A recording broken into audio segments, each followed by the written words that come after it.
retrouve pour une nouvelle vidéo et cette fois il va s'agir d'une pile à lire puisque j'ai décidé de participer au challenge qui se fait beaucoup sur Bookstagram, qu'on voit partout en ce moment, qui est le 12 mois, 12 livres. Alors en fait j'ai fait un petit mix-up parce que je suis sur un groupe Facebook de swap littéraire et d'avis lecture, un tout petit groupe, je vous mettrai le lien dans la barre d'infos si jamais vous voulez nous rejoindre. Et il se trouve qu'au même moment où Bookstagram commençait ce challenge, il y avait aussi sur ce groupe ce challenge. Il y était déjà l'année passée, mais je ne l'avais pas fait comme je débarquais sur le groupe. Donc du coup, je me suis retrouvée à participer 2 fois au même challenge. Et sur le Facebook, Lucie, qui était ma swappeuse à Noël, s'est portée volontaire pour faire ma liste, ma palle pour ce challenge sur le groupe Facebook. Et en même temps, moi j'avais lancé sur Bookstagram le même concept et j'ai eu 6 participations. Donc j'ai regroupé les deux, plus encore, comme il m'en manquait quelques-unes, j'ai regroupé aussi avec Discord, aussi un groupe de discussion lecture où on fait beaucoup de LC, on en fait 4 par mois. Je vous mettrai aussi le lien en barre d'infos. Et à chaque fois, pour chaque livre, chaque mois, je vous mettrai le pseudo de la personne. Si ça vient de Discord, eh ben, ce sera juste le pseudo de la personne. Sinon, si ça vient du Facebook, Lucie, vous aurez le lien en barre d'infos. Et si c'est des bookstagrammeuses, vous aurez leur Instagram, enfin leur nom d'Instagram en bas dans le menu. Alors, on va commencer avec janvier. Et janvier, il est déjà lu. On m'a proposé, c'est Jus, sur le Discord où on est membre, qui m'a proposé Maudite de C. Cizel, qui est paru, ou qui va paraître plutôt chez Plume Blanche. Je ne sais plus quel mois doit paraître Maudite ou s'il est paru. On est sur un one-shot, d'après ce que j'ai compris, vu la fin, je pense qu'on est sur un one-shot, quoique c'est ouvert, éventuellement. On est dans un monde où il y a beaucoup de magiciens et très peu d'humains simples. Et quand il y en a, on les appelle les nihils. J'ai du mal à le dire. Et on va suivre cette jeune femme qui est une nihil. C'est une humaine donc qui n'a pas de pouvoir magique. Toute la magie, on a beau essayer la magie sur elle, ça ne fonctionnera pas. Par exemple, dans cet univers, les magiciens se nourrissent avec un aliment qui, grâce à la magie, peut prendre le goût d'une soupe à la courge, d'une carotte, d'une pomme, tout ce que vous voulez. Mais pour un nihil comme elle, la magie n'aura pas d'effet et elle aura juste l'impression de manger une espèce de pâte grumeuse, pas très appétissante, enfin juste bon à manger quoi, c'est pas gourmand. De même, dans ce monde magique, les magiciens se mettent du maquillage, mais en plus ils s'embellissent avec de la magie. Elle les voit au naturel, avec leurs rides, etc. La magie ne fonctionne pas sur elle, et ils sont quelques-uns dans ce cas-là, et elle va se retrouver en fait, sans le savoir pourquoi, possédée par un démon, suite au meurtre de son formateur, Nathanaël. Oui, Nathanaël. Elle travaillait pour Nathanaël, lui-même nihil. Et du coup, il est tué. Et suite à ça, elle devient possédée par un démon. Un démon qui veut détruire la vie, se nourrir des magiciens. Voilà l'histoire. Après, je ne vous raconte pas plus. Et vous aurez mon avis dans un prochain update, enfin dans quelques semaines ou mois, parce que j'ai pas mal de retard sur les updates. Ça, c'était donc ma lecture de janvier grâce à Jus.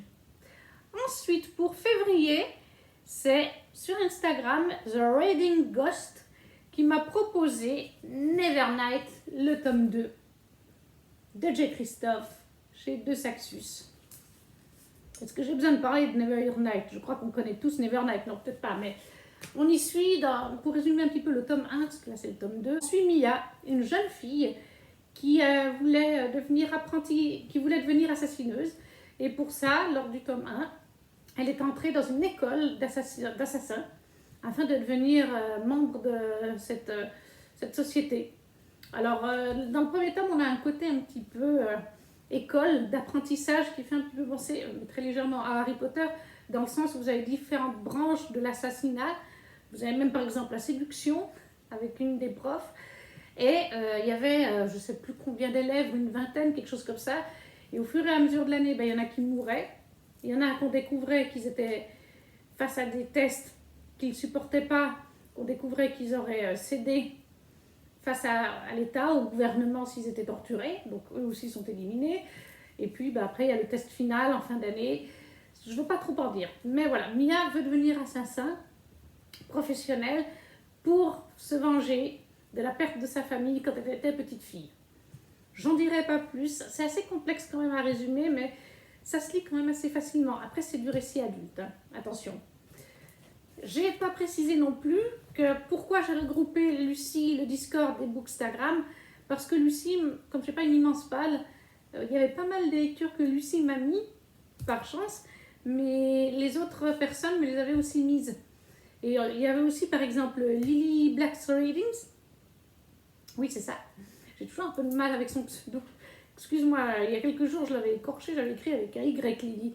Lily Black's Readings, elle, sur Instagram, elle m'avait carrément fait les 12 mois, comme Lucie.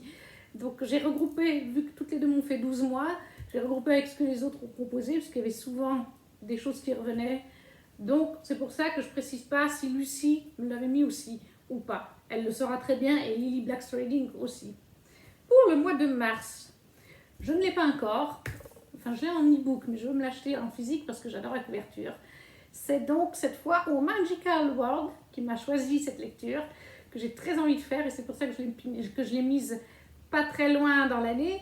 Il s'agit de Witch and God, le tome 1 de Livestone, qui est paru chez BMR. C'est une sortie assez récente, et j'ai vu plusieurs avis, et d'ailleurs, Our Magical World vient de le lire et de laisser un très très bon avis dessus, donc ça me donne encore plus envie. Je suis bien contente de l'avoir mis au début de l'année. Je vous poste bien sûr la petite photo par ici. Pour le mois d'avril, c'est Amaryse Laser qui m'a choisi Convenot, le tome 1 de Jennifer Ellermann-Trout chez J'ai lu. Alors je me rappelle plus du tout Démon suivi de sang mêlé, ça doit être le nom du tome 1. Il me semble, si je me rappelle bien, qu'on y parle en fait de démons. Sur une île au large de la Caroline du Nord vivent les hématoïdes, des individus au sang pur et au pouvoir divin capables de maîtriser les 4 éléments. Ceux dont la lignée a connu un métissage sont contraints de choisir leur destin. Intégrer le corps des sentinelles du Convenant pour chasser les démons. Voilà, il y a des démons. Leurs ennemis originels, ou être réduits à la servitude. Je ne lis pas toute la couverture, je vous lis vraiment les 2 premières phrases. Il me semblait bien que ça parlait de démons. De toute façon, tous les Jennifer Ellermann-Trout sont actuellement dans ma wishlist suite à ma lecture de From Blood and Ash. Et j'avais très très envie de me le lire, donc c'est pour ça que je l'ai mis pas trop tard dans l'année. Donc ça, c'était le choix de Amaryse Laser. J'espère que je dis bien les noms. C'est pas toujours facile. Pour le mois de mai, c'est Lucie du groupe Facebook qui m'a choisi, mais comme elle est aussi sur Instagram, je vous mettrai son Instagram. Lucie in the Sky, elle m'a donc choisi Les Chroniques Lunaires. Elle m'a mis le tome 2, mais le tome 2, je suis en train de le lire actuellement dans le Cold Reader Challenge. Donc j'ai mis le tome 3, Cress, paru chez PKJ, et de Marissa Meyer. Alors on est sur une réécriture, je pense, de Réponse, vu les cheveux, hein, clairement. Je ne sais pas si on l'a pas rencontré d'ailleurs à un petit moment donné dans le tome 1, il me semble bien quand même. Même si on n'a pas son prénom, je pense que c'était elle. On est sur une réécriture de conte. Le premier tome, c'était sur Cinder. Le deuxième que j'ai commencé là, justement, il y a 3 soirs en arrière, c'est sur Le Petit Chaperon Rouge. Le troisième tome, c'est sur Réponse. Et le quatrième sur Blanche-Neige. On est dans un univers qui est le nôtre en fait, mais dans le futur. Après la 4e guerre mondiale, il me semble, on a découvert que la Lune était habitée, il y a un peuple, les lunaires, ils ont des pouvoirs, mais ils ne s'entendent pas bien avec les humains qui sont maintenant en entente cordiale entre eux, mais ils n'aiment pas les lunaires. Et la reine Levana cherche à tout prix à épouser le prince Kay, qui est l'empereur du royaume d'Asie, de Chine, de Benjin, New Benjin, ça s'appelle dans ce récit, donc c'est en Asie de toute façon.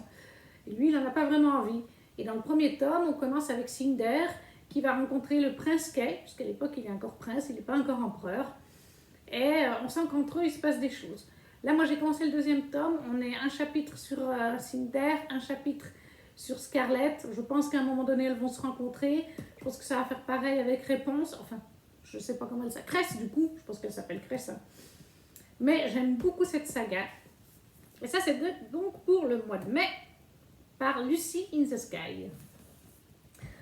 Ensuite, pour le mois de juin, c'est Chali sur le Discord qui m'a donc choisi L'Ascension de Camelot, la Duperie de Guenièvre, le premier tome, paru chez De Saxus et de Kristen White. Oui, c'est juste. Alors moi, je ne l'ai pas en hardback, j'avais choisi de le prendre comme ça. Moi, je regrette un petit peu, mais bon. On est sur une réécriture du roi Arthur, de la légende arthurienne. Je pense qu'on se penche plutôt sur l'histoire de Guenièvre, mais je ne veux pas vous dire bêtises, vu que je ne l'ai même pas encore lu. Je me rappelle juste qu'on est sur une réécriture d'Arthur avec Guenièvre et qu'elle doit épouser le roi Arthur, mais elle n'est pas celle qu'elle prétend être. Son vrai nom et sa véritable identité sont un secret. Je sais juste, de par ce que j'ai entendu dire sur les réseaux et sur Instagram et sur Booktube, qu'elle est envoyée par Merlin pour protéger Arthur. Voilà, je ne veux pas non plus en savoir plus que ce qu'on me dit sur les réseaux et sur Booktube, ça me suffit. J'ai très envie de le lire depuis déjà un moment, mais je le repousse. C'est bien des fois d'avoir des pales comme ça, parce qu'on repousse, alors que là, j'ai plus trop le choix. Et donc ça, c'était Chali sur le Discord qui m'a choisi. Pour le mois de juillet, c'est Audrey Books qui m'a choisi sur Bookstagram. Et je crois que Lucie me l'avait aussi mis. Elle m'avait mis toutes les deux la sélection, le tome 1. Or, je l'ai mis, le voilà. Actuellement, je l'ai mis, la sélection, le tome 1, dans mon challenge hiver sur le groupe Facebook où je suis. Parce que j'avais besoin d'un livre, je ne sais même plus pourquoi j'ai mis la sélection, pour quelle catégorie. Mais je me suis dit qu'il rentrait bien pour cette catégorie-là. Donc j'ai mis la sélection, le tome 1. Ah, une relique de ma palle, voilà. Parce qu'en effet, la sélection, j'ai acheté les 4 tomes sur recommandation d'une amie collectionneuse Disney qui lit aussi, Corinne. Et elle m'a dit qu'elle avait adoré la sélection et elle me l'a conseillé. Donc je me suis acheté sur Vinted un lot de 4 tomes pour 20 €, quelque chose comme ça. Sauf que ça va faire un peu plus d'une année maintenant que j'ai commencé à relire énormément. Et elles sont là depuis une année.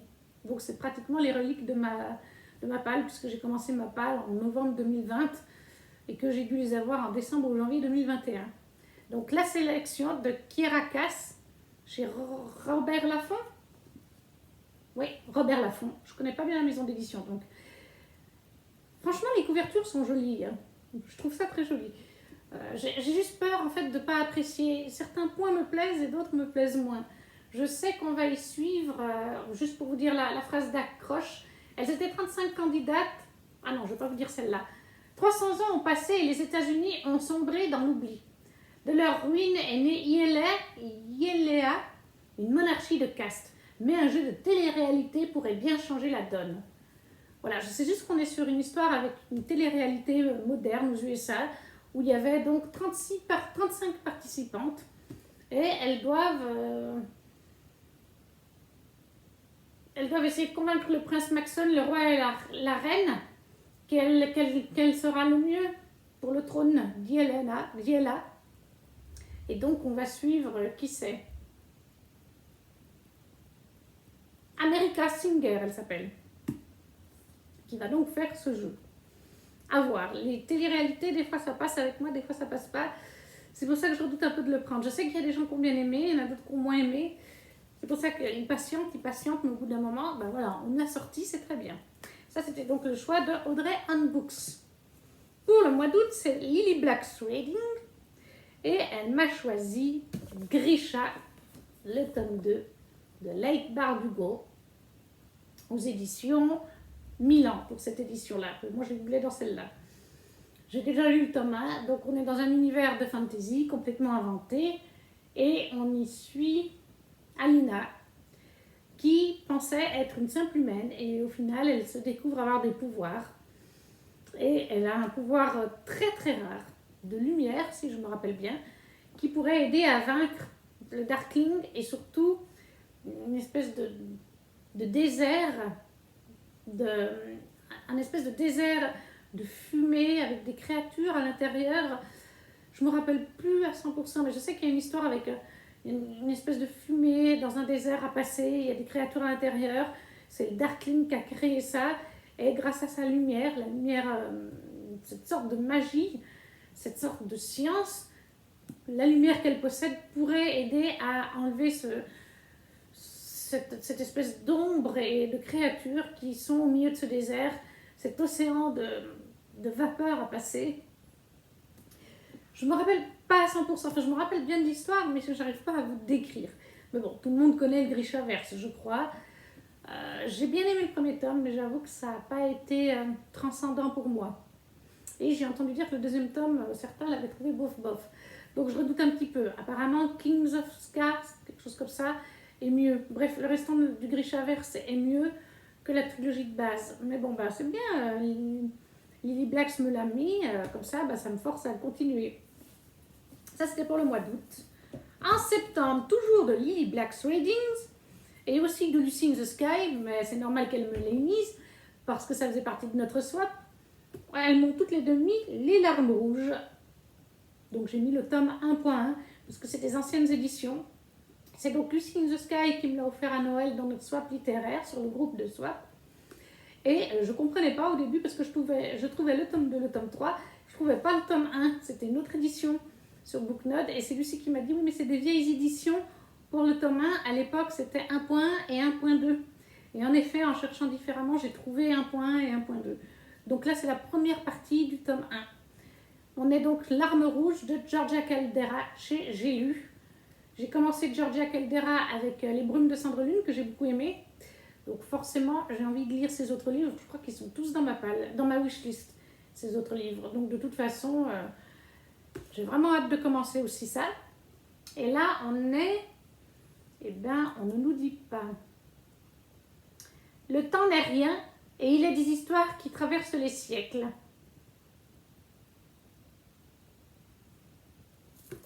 On ne nous dit pas plus. Je ne sais plus du tout le résumé du coup. Tout ce que je sais, c'est que ça me donnait vraiment envie. Donc, et puis Georgia Caldera, comme je vous dis, je l'ai beaucoup aimé avec Les Brumes de Cendrelune.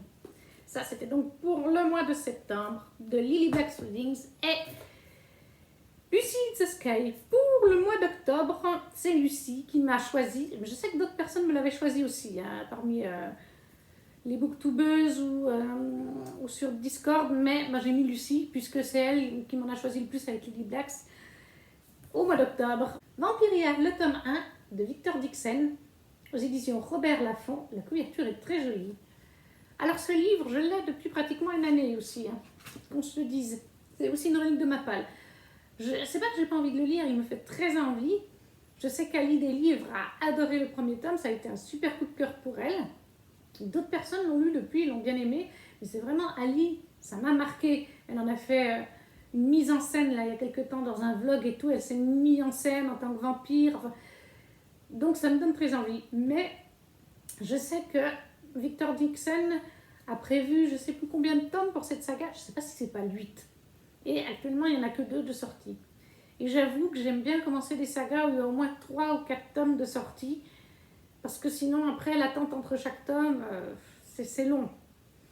Là, je sais que Victor Dixon a sorti celui-là fin 2020, je crois. En 2021, au printemps, à peu près, il a sorti le tome 2. Donc, je me dis que cette année, il va sortir peut-être le tome 3. Donc, il y aura déjà 3 tomes de sortie. Ça me donnera peut-être de quoi avancer tranquillement.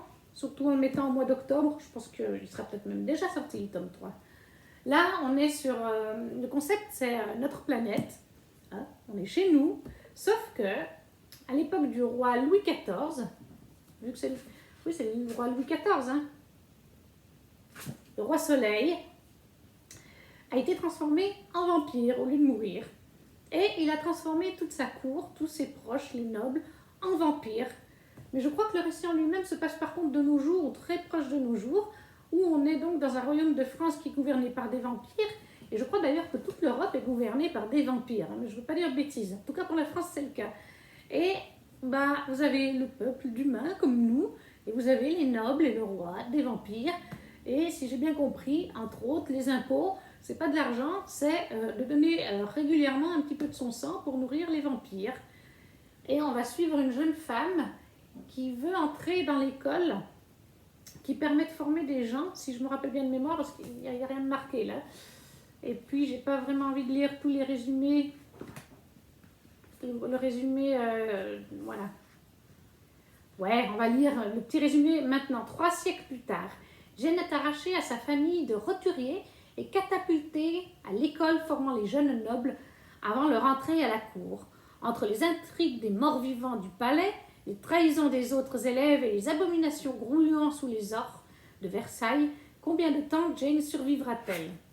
Ça me donne quand même très envie. Moi, c'est surtout le fait qu'il y a beaucoup de tomes de prévus et qu'on n'en est qu'au début. C'est pour ça que je l'avais gardé de côté, mais là, du coup, Lucy in the Sky me l'a fait sortir, donc c'est pas plus mal. Après, pour le mois de novembre, on est toujours avec Lucy. Alors là, oui, c'est Lucy, en fait, c'est tout le temps Lucy. Et Lucy m'a choisi Outlander, le tome 1 de Diana Gabaldon. J'ai lu. Je l'ai depuis un petit moment. Je l'ai pris autant pour moi que pour ma maman parce qu'elle aime beaucoup l'Écosse et que je sais aussi, parce que plusieurs personnes me l'ont dit, qu'il y avait du sexe dedans. Mais de toute façon, j'ai vu quelques épisodes de la saison 1, 3 ou 4 en tout cas, et j'ai vu qu'il y avait du sexe. Et on m'a confirmé que dans les livres, il y en avait aussi. Donc voilà, ma maman elle est un peu comme moi, on aime bien les romances quand il y a un peu de sexe dedans. Et en plus, comme c'est en Écosse, je me suis dit que ça plairait à ma maman, à moi aussi d'ailleurs, parce que j'adore l'Écosse. Seulement, c'est vrai que c'est une jolie petite brique. Il fait combien de pages? Plus de 800 pages. Et je sais que tous les tomes sont aussi gros que celui-là. Donc, ça m'effraie un petit peu de me lancer dans une saga où il y a 800 pages à peu près dans chaque tome. On y suit Claire, qui passe ses vacances en 1945 avec son mari, après la Seconde Guerre mondiale. Elle vient de rentrer du front. Et lors d'une balade, elle va être attirée vers les mégalithes. Ils appellent ça mégalithes dans le livre. Moi, je dis menhirs, enfin bref. Elle va être attirée vers les mégalithes auxquels la population voue un culte. Et je ne sais plus si c'est en les touchant ou juste en s'approchant de la pierre. Elle va se volatiliser pour apparaître en 1743 au cœur de la lutte en posant les Highlanders et les Anglais. Tout à fait le genre de truc qui plaira à ma mère, puisqu'elle adore Braveheart de Mel Gibson qui oppose les Écossais et les Anglais. Donc voilà. Donc, j'ai très envie de le lire, mais comme je vous dis, ça me fait un peu peur. C'est la taille du livre. Mais Lucy in the Sky m'a forcé à le sortir de ma palle. Pour décembre, toujours Lucy in the Sky, mais je sais que quelqu'un d'autre l'avait proposé. Il y a La ville sans vent de Éléonore de Villepoix aux éditions Hachette Roman. Ça, je me rappelle d'ailleurs, c'est ma swappeuse sur le groupe de swap, Claire, qui me l'a offert. Je ne me rappelle plus du tout de quoi ça parle. Voyons voir. À 19 ans, Lastianax termine sa formation de mage et s'attend à devoir gravir un à un les échelons du pouvoir quand le mystérieux meurtre de son mentor le propulse au plus haut niveau d'Hyperborée. Son chemin semé d'embûches politiques va croiser celui d'Arca, une jeune guerrière à peine arrivée en ville et dotée d'un certain talent pour se sortir de situations périlleuses. Ça tombe bien, elle a tendance à les déclencher. Lui recherche l'assassin de son maître, elle le père qu'elle n'a jamais connu, lui un avenir, elle un passé. Pour déjouer les complots qui menacent la ville sans vent, ils vont devoir s'apprivoiser. Voilà, donc La ville sans vent, toujours par Lucie, mais il me semble que quelqu'un d'autre me l'avait proposé sur le Discord où je suis membre. Ensuite, Lucie en supplément, parce que là c'était le mois de décembre, en supplément pour faire aussi les livres que Lucie m'avait demandé sur le groupe Facebook où on est membre, elle m'a mis les Chroniques des 5 îles. Ou alors je l'ai mal noté, mais je pense que par Chroniques des 5 îles, vu qu'elle m'a pris des choses qui étaient dans ma palle, ou dans ma wishlist, je pense que Lucie a peut-être voulu dire le trône des 7 îles. En l'occurrence, qui est paru chez De Saxus, d'Adaline Grace. En l'occurrence, moi, le premier tome, j'ai déjà lu. Et je pense que De Saxus, parce qu'il est dans ma wishlist, devrait sortir le tome 2 cette année. Et je pense que c'est ça qu'a voulu me dire Lucie, parce que j'ai cherché sur Booknote Chronique des 5 îles, et autant vous dire, je n'ai pas trouvé. Donc je pense qu'en fait, vu qu'il y a 7 îles dedans, 5 îles, je pense qu'elle a voulu marquer 7 îles. Et que dans ce cas-là, on est sur Adaline Grace chez De Saxus. Donc j'ai mis ça, j'espère que c'est juste, sinon Lucie tu me corrigeras, hein, c'est pas très grave. Bon, comme il n'est pas sorti, je l'ai pas. Je vous mettrai une petite photo du livre en anglais. Ensuite, elle m'a aussi mis Les 7 sœurs. Elle m'a aussi mis le premier tome des 7 sœurs de Lucinda Riley, paru chez le Livre de Poche. Alors, normalement, je l'ai, mais je ne l'ai plus à la maison actuellement parce que je l'ai prêté à ma mamie pendant les fêtes de Noël. J'ai les 3 premiers tomes que j'ai trouvés en boîte à livres. Normalement, c'est pas du tout mon style de livre, mais j'en ai entendu beaucoup de bien sur le groupe Facebook où on est membre avec Lucie. Et comme ils étaient en boîte à livres, je me suis dit, je prends les 3 premiers et puis on verra si ça me plaît.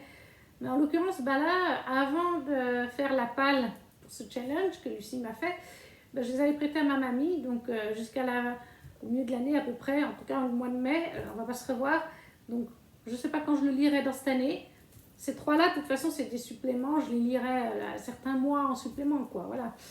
Mais Les 7 sœurs de Lucinda Riley, le tome 1, et toujours Lucie m'a mis en dernier sur le groupe Facebook Demain les chats de Bernard Werber chez le Livre de Poche. Alors, celui-là, en fait, je l'avais commencé. C'est d'ailleurs, cette version, c'est Anne-Sophie, toujours sur le groupe des swaps, qui me l'a offert dans notre swap. Mais, du coup, j'ai la grande version. Elle n'a pas vu Anso, que j'avais déjà la grande version. Ce n'est pas moi qui l'ai, c'est ma maman qui a la grande version de ce livre.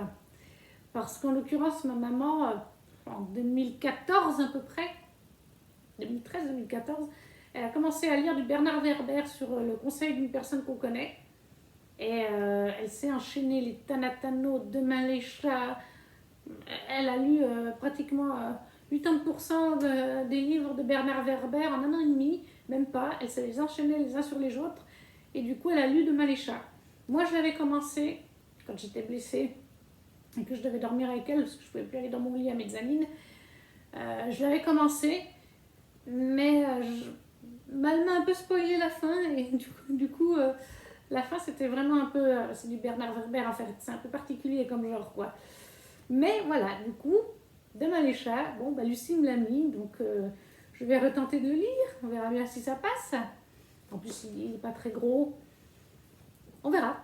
Voilà, c'était ma pile à lire pour ce challenge de 12 mois, 12 livres, même si là, il y en a 15 en l'occurrence.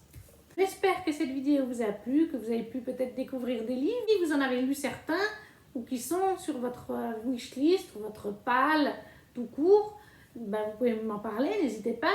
Et me dire aussi si vous faites ce challenge de 12 mois, 12 livres, et me dire votre pal à vous pour ce challenge.